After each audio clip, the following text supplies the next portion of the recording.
Shalom and good evening. This is TV7 Israel News broadcasting to you from Jerusalem. And in today's top stories, U.S. Ambassador to the United Nations Nikki Haley says Washington may potentially declare the Islamic Republic of Iran in violation of the 2015 nuclear agreement.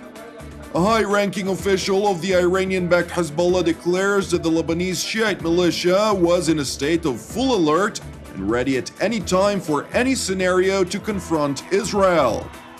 The Syrian army, together with its allies, continue to make rapid advances after breaking through Islamic State lines with the help of heavy artillery and Russian aerial support. The United States Ambassador to the United Nations, Nikki Haley, in a speech to the American Enterprise Institute, laid out an argument for Washington to potentially declare the Islamic Republic of Iran in violation of the international agreement of 2015 that limited Tehran's nuclear program in exchange for sanctions relief. Ambassador Haley stressed that the deal with Iran had so many flaws and it is tempting to leave it, but pointed to the construction of the deal that, according to Haley, makes leaving it less attractive. The truth is, the Iran deal has so many flaws that it's tempting to leave it. But the deal was constructed in a way that makes leaving it less attractive. It gave Iran what it wanted up front in exchange for temporary promises to deliver what we want. That's not good. Iran was feeling the pinch of international sanctions in a big way.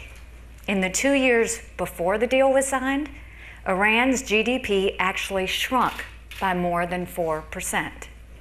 In the 2 years since the deal and the lifting of sanctions, Iran's GDP has grown by nearly 5%.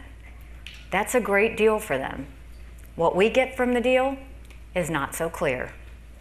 The American diplomat pointed to promises made by world powers to end Iran's nuclear program, inspections of its sites to reassure the world of Tehran's compliance with the agreement. Promises, she said, did not materialize in the final deal between the Islamic Republic and the P5+1, which included Russia, China, France, Britain, Germany, and the United States under the Obama administration. We were promised an end to the Iranian nuclear program. What emerged was not an end, but a pause.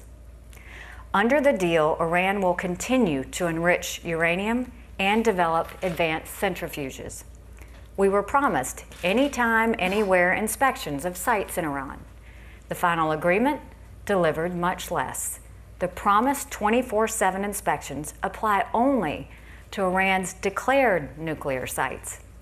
For any undeclared but suspected sites, the regime can deny access for up to 24 days. Then there's the deal's expiration dates. After 10 years, the limits on uranium, advanced centrifuges, and other nuclear restrictions begin to evaporate. And in less than 10 years, they have the opportunity to upgrade their capabilities in various ways. The JCPOA is therefore a very flawed and limited agreement. The U.S. Ambassador to the United Nations also pointed to Iran's ongoing ballistic missile program, which she emphasized cannot be separated from a pursuit of nuclear weapons. You can call it non-nuclear all you want. Missile technology cannot be separated from the pursuit of a nuclear weapon. They are clearly acting in defiance of UN Resolution 2231 by developing missile technology capable of deploying nuclear warheads. Unfortunately, as happens all too often at the UN, many member states choose to ignore blatant violations of the UN's own resolutions.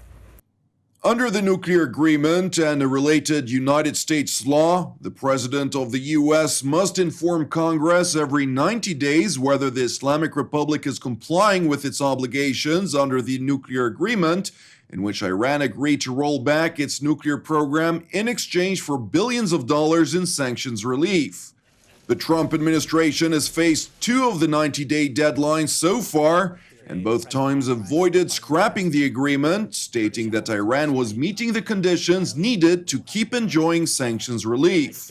But more recently, President Donald Trump has said he does not expect to certify Iran's compliance once again, as Tehran's ballistic missile program has pointed to a breach of the international agreement. Washington pointed on several occasions to the fact that Tehran's testing of ballistic missiles violated the spirit of the 2015 nuclear agreement, with officials citing paragraph 3 of Annex B of UN Security Council Resolution 2231, which calls upon Iran not to undertake any activity related to ballistic missiles designed to be capable of delivering nuclear weapons, including launches using such ballistic missile technology, for 8 years after the adoption date of the nuclear agreement. Since the adoption of the nuclear agreement, however, Iran has conducted several ballistic missile tests, which are capable of carrying a nuclear payload. It is important to know that Iran continues to reject any claims of violating the nuclear agreement, considering the wording of the text, which Tehran interprets as an advisory rather than a conclusive demand.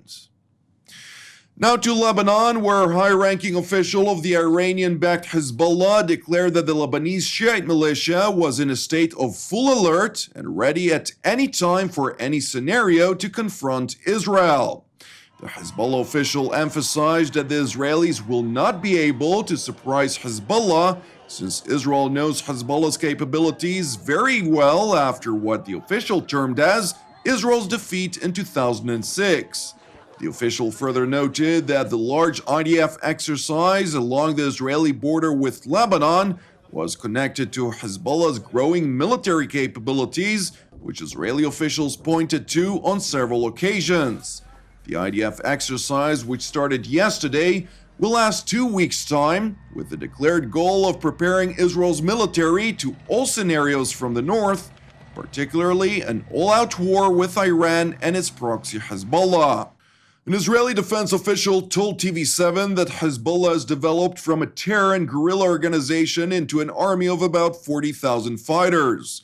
Like any army, it has military frameworks of battalions and brigades, and according to all Israeli intelligence assessments, in any case of a war, Hezbollah will try to invade Israeli territory with the goal of taking over Israel's northern communities, and will fire rockets and missiles in massive numbers, up to 1,000 a day, at various regions of the Jewish state.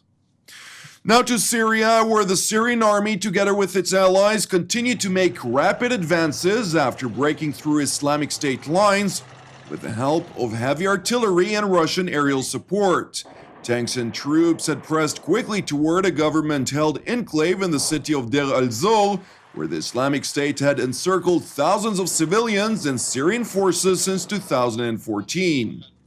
استطعنا من خلال مجموعة الصواريخ دك معاقل داعش كونها تؤمن الغزارة النارية وتؤمن دعم لقوات المشاة، الدعم الناري، تأمين الدعم الناري لقوات المشاة، واستطعنا من خلالها تحقيق إصابات بالغة في صفوف داعش، تنظيم داعش الإرهابي. The Islamic State still controls much of Deir al-Zor province, including half of the city, but are on the defensive, losing ground on a daily basis. That said, the Syrian Observatory for Human Rights, a British-based war monitor, said a nearby military airbase in the south of the city and 3 adjacent neighborhoods were still under siege by the jihadists, yet intelligence officials told TV7 that it is only a matter of time before the extreme Muslim group will be forced to retreat. Thank you for watching us. Keep praying for the peace of Israel and the peace of Jerusalem. I'm Jonathan Hassan. Have an Erev Tov, and we will see you again tomorrow at the same time.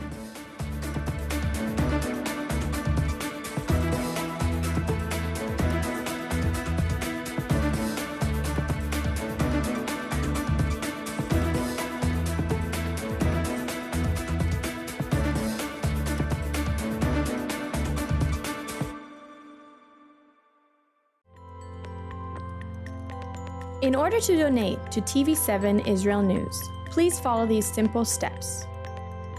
First, press the Donate logo located at the bottom left side of TV7 Israel News Facebook page, or on the Donate tab at the head of the page. Then insert the amount you'd like to donate, and fill in your credit card information. Just like this. And press Review Donation and continue. After reviewing your donation details, please press Donate to finalize your donation. That's it! Your donation is now complete, and an email with your donation details has been sent to your email address. You can also print your donation receipt by pressing the link here. Thank you for supporting TV7 Israel News.